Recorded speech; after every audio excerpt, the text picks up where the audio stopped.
기자로 채용이 돼서 근무하다가 서울에 보도국에 있다가 마치 그 무렵에 또 여기 광주에 들어와서 보도국 차장으로 있을 때 이 일을 맡았는데, 보도국 차장은 출입처에 나가서 취재도 하고 또 이렇게 데스크도 보고 하는 두 가지 일을 배웠는데, 바로 이 자리가 바로 옆방이 그 제가 데스크를 봤던 저희 방송국에 있던 자리여서 감회가 바로 이 창문을 통해서 금남로 여기서 일어났던 일들을 봤어요. 그 대원군이 시위대들을 잡아다가 이렇게 옷을 벗기고 머리를 이렇게 양옆에 하고 바로 이 골목 있는데 가족센터 모서리에 뿌려놓고 그 곰봉이라고 그러죠. 그걸로 내려치고 억압발로 차고 해서 군 트럭에다 싣고 하나 가득 차니까 어디론가 갔던 일이 지금도 이 거리를 지나갈 때. 그 다음에 이제 우리 선생님이 나오는 사진이 있습니다.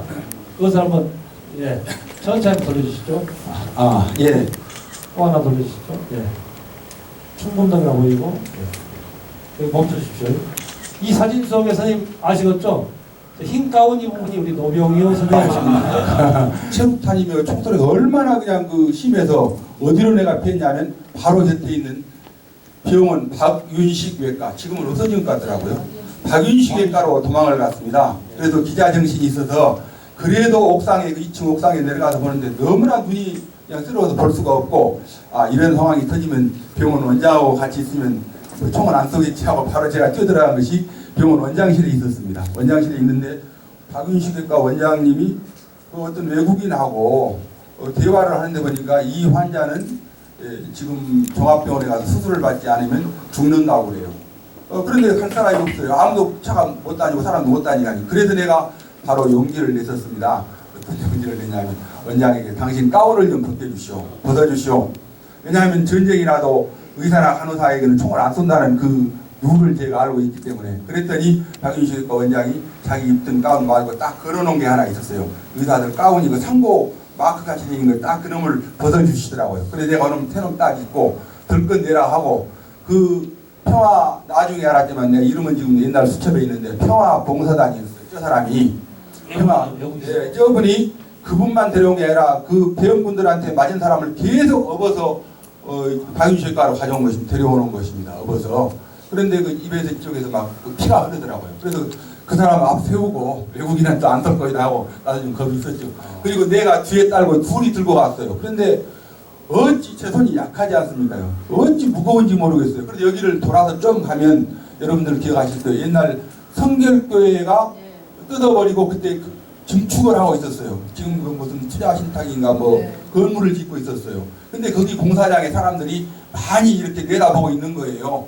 그래서 내가 손짓해서 오라고 했더니 이제 한 분, 두 분, 세 분이 뛰어와서 같이 들어주고 평화봉사단도 뒤로 좀 밀어주고 제가 저는 이제 의사처럼 이렇게 행세하면서 그 사람을 들고 가는 것이었습니다. 가서 어디까지 갔냐면 도청 앞 방향까지 갔어요. 그때는 도청 앞까지 가니까 그 사람들이 있고 바리케이트가 거기 있더라고요. 그래서 거기서 도청 앞에서 앰뷸런스가 대기하고 있어서 바로 이제 전대병원으로 응급실로 갔는데 그냥 그 사람만 태워보내고 저는 그 다음에 다른 차를 잡아가지고 택시를 탔던 걸로 기억이 돼요. 검열관실 갔어요. 보도를 하려면 거기 가서 검열을 받아와야만 도장 찍어준 것만 이렇게 방송을 하도록 되어 있습니다. 그때는 매체도 그렇게 많지 않았고 여러분들이 아시는 대로 그 CBS 라디오의 뉴스라는 것은 신뢰가 대단했지 않습니까? 지금은 이제 다채널 다매체 시대여서 많지만 그랬는데 이제 그 전남대학생들이 데모를 하면 그때 막 몇천 명씩 했잖아요. 예를 들면 2,000명 이렇게 군대 기자가 떠서 와요. 그럼 2,000명을 가지고 갑니다. 그러면 거기서 200명으로 고쳐버려요. 그래서 이제 고민을 많이 죠. 데스크 입장에서는 이걸 이대로 내야 돼요. 고민을 많이 하다가 그냥 200명으로 방송을 하게 되면 전화가 풀이 납니다. 그리고 이제 시민들 하며 또 전남대학생들이 전화해가지고 어떻게 해서 2,000명이 200명이냐 이런데 나 죽인다고 막 했었고 이제 못 이겨서는 다시 그냥 내가 그 2,000명을 고쳐서 그 다음에 방송을 하게 되면 도쪽에서는 모니터를 하고 있어요. 지하에 가면 딱 모니터를 하고 있다가 뭐라고 합니다. 왜 당신 마음대로. 그래서 제가 그때 교육위원회를 출입했었는데 저하고 차장들이니까 실세들이죠. MBC의 서홍석 차장이 있어요. KBS의 정찬문차장 세 사람이 만나가지고 이대로는 안 되겠다. 우리도 도저히 이대로 못 참겠으니 기자가 모든 것은 기사로 말해준다 그러잖아요. 그것은 언론 자유가 보장됐을 때 이야기고 그건 기사가 아무리 해도 안 되고 억압되고 탄압되고 하는 상황에서는 안 되겠다. 우리도 양심선언을 하자 해가지고 모의를 했죠. 그래서 5월 16일 오후 5시에 바로 카톨릭센터 5층에서 그때 카톨릭센터 관리를 하시는 분이 이부장이라고 계셨어요. 아마 그분 고통 많이 받았습니다. 그 이부장에게 내가 이야기를 해서 여기 조섭을 했어요. 그래서 여기 이 강당에서 그때는 광주 직할시가 아니고 전라남도 광주시였습니다. 그래서 광주, 목포, 여수, 순천에 있는 방송 기자들, MBC, KBS, CBS 여기 모여가지고 언론인 양심선언을 했는데 제가 그 양심선언을 낭독했습니다. 그랬는데 그 첫 번째가 비상계엄 절폐하라, 전두환이 물러가라, 언론자유 보장하라 이 3개항을 제가 낭독하고 그것이 이제 그다음 8시 반 뉴스부터서 이제 방송이 또 같은 민족이 총뿌리를 겨루고 있는 나라가 우리 한국이 유일합니다. 이런 나라에 살고 있는 우리 이 나라의 언론의 자유를 만끽하는 건 좋지만 최소한 국가 이익에 반하는 기사는 스스로 억제하고 안 쓰는 성숙한 언론이 됐으면 좋겠다. 이런 생각을 저는 대학생이었기 때문에 5.18 처음부터 끝까지 제가 볼 수 있는 부분에 대해서는 봐왔었고 또 데모도 참석했었습니다. 물론 용감하지 못해가지고 앞에서 나와서 투사처럼 싸우지는 못했고 하도 무서워서 중간쯤 있다가 뒤에쯤 있다가 도망가기 급급했습니다. 그렇지만 평범한 대학생이었던 저로서는 그 당시에 광주에 있던 일들을 여러 걸 봤습니다만 특별히 이 카톨릭 센터가 오니까 언제 며칠인지 모르겠습니다. 저도 뭐 여기 앞에 이 삼강가 이쪽 근방이었던 것 같은데 데모를 하고 있었는데 그때가 아마 해가 좀 뉘어지는 그런 석양 무렵이었던 것 같습니다. 이 총을 맨 그 공수부대 등에다 메고 뭐 이렇게 공복 같은 걸 크게 들었는데 제가 옆에서 봤더니 애들이 도망가니 갑자기 두 명이 작은 데서 와 소리는 달려오는데 이렇게 어떤 그 젊은 친구가 아저씨인가 모르겠는데 좀 멀리 있으니까 잘 모르겠는데 막 쳤는데 아마 얼굴 쪽으로 팍 맞은 것 같아요. 근데 그때 그 지는 석양과 튀는 피가 같이 날아가면서 약간 좀 죄송스러운 표현인데 그 조금 무지갯빛 같은 그런 느낌 뿜어지면서 쓰러지고 그 뒤에 이제 뭐 트럭 같은 게 따라오니까 뭐 멀리서 보니까 군인 같은 그 사람들이 그 사람이 또 트럭에다 딱 치고 던지더라고요.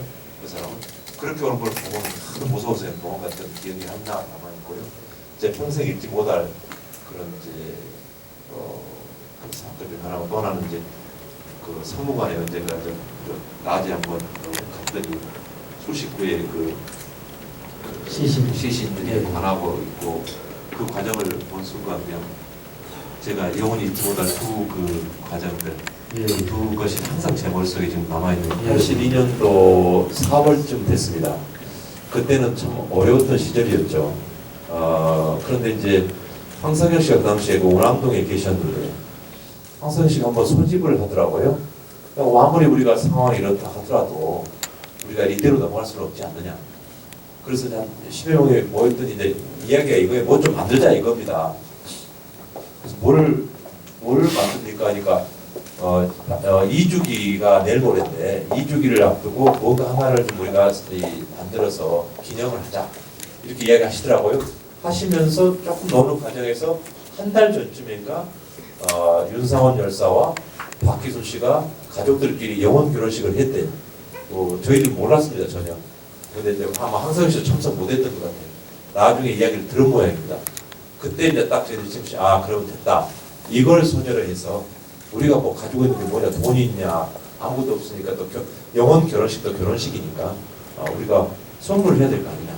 그래서 노래극을 하나 만들어 가지고 그래서 이 노래극을 영혼 결혼식에 선물을 하자. 이렇게 이제 결의를 했던 것입니다. 그래서 이 노래를 만들어지게 됐는데 이 노래가 1박 2일로 아주 무서운 시절이었으니까 급하게 만들어졌습니다.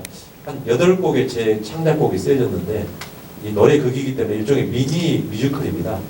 미니 뮤지컬이기 때문에 영혼 결혼식이 이 두 남녀 윤상훈 씨와 박기순 씨가 사랑하는 남녀 사이로 우리가 창작하고 그 다음에 이들이 정말 사랑을 나눴는데 광주의 그 아픔을 통해서 둘 다 희생을 당하고 나중에 너무너무 사랑했기 때문에 이 두 분이 다시 영혼 결혼식을 결합한다는 이런 스토리를 가지고 그래서 제 노래 중에 다 작곡했던 노래 중에 7곡 써서 가사만 일부 조금 수정을 해가지고 거기에 맞게 다 했는데 마지막 한 곡이 없어요. 이 마지막 한 곡이 뭐냐면 이 힘들어하고 이렇게 기죽었고 무서워하는 후배들이나 많은 살아있는 사람들에게 죽은 사람들이 이게 하고 싶은 이야기 너희들 그렇게 자꾸 기죽지 말고 용기 잃지 말고 열심히 싸워야 된다. 내가 앞서서 가니까 그렇지만 너희들은 열심히 해서 이 사회를 민주주의 사회를 만들어라는 그 외치는 합창곡과 다짐의 노래 이 노래가 없었습니다. 이거 고민하고 있다가 참 무슨 기적 같은 일이지만 제가 한 4시간 만에 이 노래를 먼저 작곡을 하게 됩니다. 그날 그 작곡을 했습니다. 집에 가서요. 예. 제가 하도 머리가 아파서 도저히 안 나오니까 사람들이 10명 정도 앉아있는데 있으면 자꾸 떠드니까 노래가 안 나오니까 나한테 한 4시간만 난 4시간만 안 써요. 조금 시간 좀 달라 해가지고 당시 오남동에 있었던 것 같은 거 있어서 제가 잠시 갔다 거기서 했는데 한 3시간 반 4시간쯤에 이 노래 악보가 나오게 된 겁니다. 그래서 그 악보를 가지고 이제 갔어요. 제가 다시 그 장소로. 그랬더니 이제 이번엔 가사가 안 나오는 거예요. 그래서 이제 황석열 씨가 뒤에 작가였지만 많은 사람들이 거기다 가사를 붙이는데 뭐가 안 나오는 거예요. 입에 붙지가 않아요. 노래 붙여봐도. 근데 노래 곡조를 들어보더니 많은 사람들이 곡조는 괜찮다는 거예요. 근데 가사가 이렇게 붙지가 않아요. 그러니까 황석열 씨가 역시 좀 작가긴 다르기는 하더라고요. 황석열 씨가 서재 같은 데를 돌아가더니 야 뭐 가사가 별거 있어? 하더니 책을 하나 가져오더니 그 책을 보고 뭐 가사를 적더라고요. 그건 딱 보니까 아주 입에 착착 붙는 거예요, 노래. 그래서 이제 저희도 속으로 역시 이 작가는 다르다 하고 나중에 알아봤더니 그게 이제 그 백기환 선생의 맷비날이라는 시에서 대부분 그 가사를 가져오고요. 그 다음에 황석열 씨가 이제 그 조사라든지 또는 앞뒤 노래에 맞게 곡에 맞게 순서라든지 이런 것을 조정을 해가지고 그래서 완성된 것이 이제 님을 위한 행진곡으로 완성이 됐습니다.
하나 둘셋 사창막 거리에도 찾을 수 없어 지쳐간 내 안에도 보이질 않아 찾지 못한 그것은 어디 있을까 너를 처음 만나고 나서야 보이지 않았던 것을 볼 수가 있었어요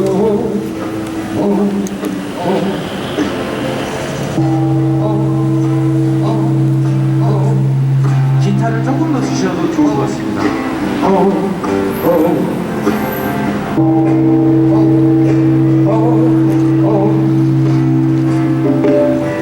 언제나 피었던 꽃이라는 것이 그렇게 고마운 건지 몰랐던 나죠. 그래요 모든 게 당연한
너무 쉽게 나에 대해 말하지 말아줘